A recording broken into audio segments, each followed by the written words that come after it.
Assalamualaikum warahmatullahi wabarakatuh. Perkenalkan, nama saya Nadila Sajira dengan NPM 221010301001. Tujuan saya membuat video ini adalah untuk tugas Ibu Aminah, SIP MIP, mata kuliah Politik, HAM, dan Demokrasi.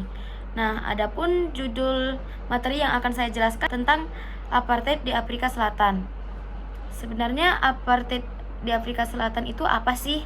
Nah, jadi apartheid adalah sistem diskriminasi rasial yang diterapkan di Afrika Selatan selama beberapa dekade, dari tahun 1948 hingga pertengahan 1990-an. Sistem apartheid ini menciptakan pemisahan rasial yang ketat antara berbagai kelompok etnis dengan warga kulit putih. Utamanya tuh orang keturunan Eropa kayak gitu. Jadi orang-orang yang kulit putih ini mereka lebih mendapatkan perlakuan lebih istimewa dari pemerintah kayak gitu. Sedangkan warga non kulit putih mereka mendapatkan perlakuan yang tidak adil kayak gitu. Kayak mereka tuh pokoknya mereka tuh nggak mendapatkan hak asasi manusia mereka kayak gitu. Terus apartheid ini diresmikan di Afrika Selatan pada tahun 1948 ketika Partai Nasional memenangkan pemilihan umum. Setelah kemenangan mereka, pemerintah Partai Nasional di bawah pimpinan oleh Dr. Daniel Francois Malan yang memisahkan rasial dengan ketat gitu.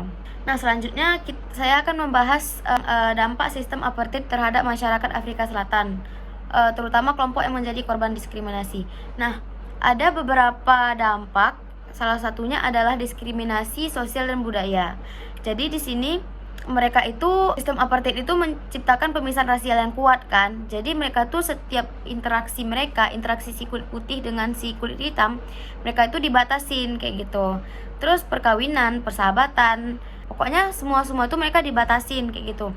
Mereka tuh nggak boleh terlalu terbuka, nggak boleh terlalu dekat juga sesama yang beda warna kulit kayak gitu. Jadi mereka tuh semuanya dibatasin. Terus keterbatasan akses ke fasilitas umum. Yang dimaksud keterbatasan akses ke fasilitas umum ini adalah ketika warga kulit hitam, non kulit putih ini, mereka tuh mendapatkan fasilitas lebih buruk kayak gitu. Kayak misalkan dalam bus.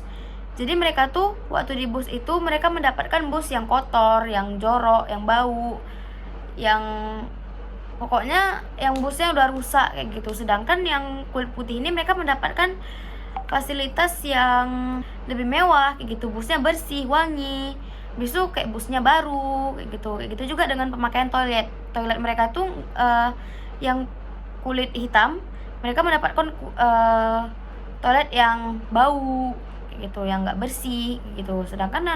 Sedangkan yang warga kulit putih mereka mendapatkan sebaliknya kayak gitu.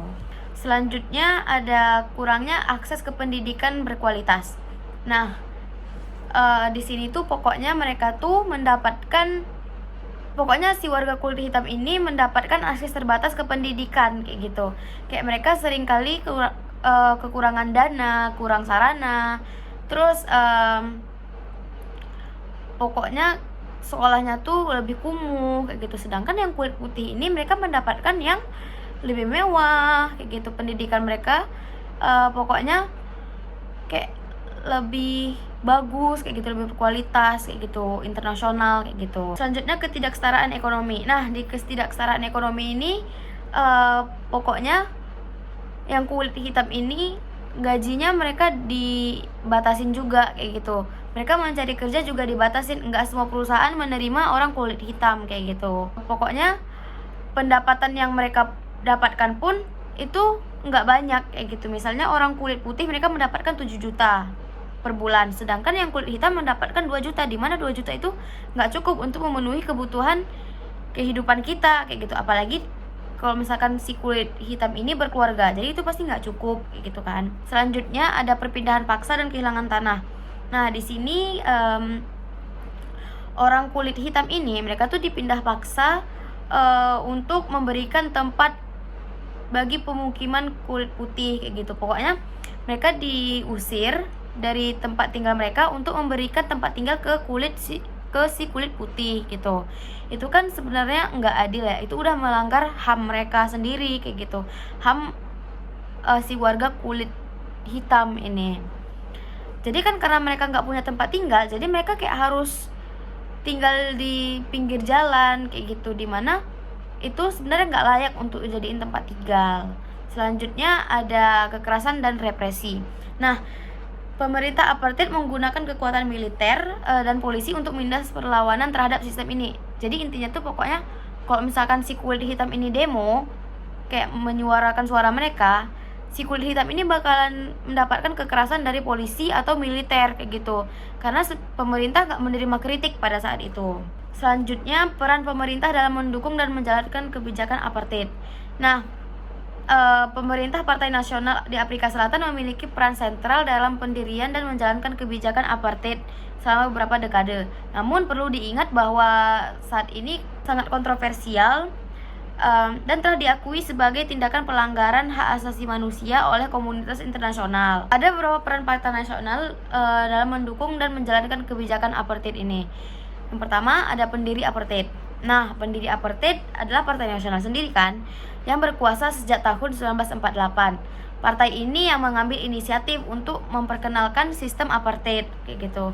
Pokoknya di situ pada saat itu yang memimpin tuh si kulit putih gitu, karena mereka memenangkan pemilihan umum pada tahun itu. Jadi mereka yang berkuasa dan mereka menciptakan sistem apartheid ini, yang dimana sistem itu tuh nggak adil untuk warga kulit hitam. Selanjutnya ada pengesahan undang-undang apartheid. Selama masa pemerintah Partai Nasional, serangkaian undang-undang apartheid diberlakukan, termasuk undang-undang pemisahan tempat tinggal, undang-undang pendidikan terpisah, yang semuanya menegaskan pemisahan ras dan memberikan kekuatan hukum bagi kebijakan tersebut. Selanjutnya ada kontrol atas perekonomian. Nah, Partai Nasional mengambil langkah-langkah ekonomi untuk memperkuat kontrol mereka atas ekonomi Afrika Selatan yang menguntungkan komunitas kulit putih gitu. Ini melibatkan pengenalan kebijakan proteksionis dengan peraturan hubungan industrial yang mendukung pekerja kulit putih. Selanjutnya pemerintahan yang otoriter. Selama pemerintahan Partai Nasional, pemerintah Afrika Selatan mendirikan kekuatan militer dan polisi untuk menindas perlawanan terhadap apartheid, seperti yang saya jelaskan tadi tentang dampak-dampaknya. Pokoknya mereka tuh yang setiap orang demo, mereka tuh pasti menindas si kulit putih ini kayak gitu. Pokoknya memang anti kritik banget pemerintah pada masa itu. Nah, perubahan menuju reformasi. Pada tahun 1980-an, pemerintahan Partai Nasional di bawah Presiden Frederick Willem de Klerk mulai merubah arah kebijakan apartheid dan memulai proses menuju pembebasan Nelson Mandela dan pemilihan demokratis pertama pada tahun 1994. Ini adalah titik balik dalam sejarah apartheid. Selanjutnya ada perlawanan dan pergerakan anti-apartheid seperti ANC, African National Congress, dan Nelson Mandela berkontribusi dalam mengakhiri sistem apartheid. Jadi, perlawanan dan pergerakan anti-apartheid ini, Nelson Mandela memainkan peran penting dalam mengakhiri sistem apartheid di Afrika Selatan. Mereka menggunakan berbagai taktik dan strategi untuk melawan diskriminasi rasial dan mencapai perubahan politik. Ada beberapa kontribusi untuk mengakhiri sistem apartheid ini. Yang pertama, ANC dan perlawanan bersenjata. ANC adalah organisasi perlawanan terbesar terhadap apartheid. Pada tahun 1961, ANC membentuk sayap bersenjata yang dikenal sebagai Umkhonto we Sizwe atau yang disingkat sebagai MK, yang dipimpin oleh Nelson Mandela sendiri. MK melakukan serangkaian serangan bom terhadap simbol-simbol apartheid yang menyebabkan tekanan internasional terhadap pemerintah apartheid. Selanjutnya, perlawanan dan masa demonstrasi. Selain perlawanan bersenjata, ANC juga mengorganisir demonstrasi damai, mogok kerja, dan protes massa untuk mengecam kebijakan apartheid. Demonstrasi seperti Soweto Uprising pada tahun 1976 memicu perhatian dunia terhadap ketidakadilan apartheid. Selanjutnya ada kampanye internasional. ANC menjalankan kampanye internasional yang kuat untuk mendukung perjuangan mereka melawan apartheid. Mereka mengajak komunitas internasional untuk memberlakukan sanksi ekonomi terhadap rezim apartheid dan meminta dukungan moral dan politik. Nah, selanjutnya pembebasan Nelson Mandela. Nelson Mandela pada tahun 1990, setelah hampir 27 tahun penahanan menjadi peristiwa penting yang mengubah dinamika politik di Afrika Selatan. Mandela kemudian memainkan peran utama dalam perundingan transisi menuju pemilihan demokratis dan pembebasan negara dari sistem apartheid. Selanjutnya, proses perundingan. Setelah pembebasan Nelson Mandela, ANC terlibat dalam perundingan dengan pemerintah apartheid di konferensi Kodesa 1 dan Kodesa 2 yang berujung pada kesepakatan tentang prinsip-prinsip dasar pemilihan demokratis di Afrika Selatan. Nah, selanjutnya ada pemilu demokrasi 1994. ANC bersama dengan partai-partai lainnya berpartisipasi dalam pemilu demokratis pertama pada tahun 1994 yang memungkinkan semua warga Afrika Selatan termasuk kelompok kulit hitam untuk berpartisipasi dalam pemerintahan negara. Jadi kesimpulannya adalah kasus apartheid di Afrika Selatan adalah sistem apartheid merupakan salah satu contoh terburuk dari diskriminasi rasial, ketidaksetaraan dan penindasan HAM dalam sejarah modern. Sistem apartheid di Afrika Selatan akhirnya berakhir dan mengarah pada pembentukan negara demokratis yang inklusif. Meskipun masa lalu yang gelap, Afrika Selatan telah melangkah maju dalam upaya menuju kesetaraan dan rekonsiliasi.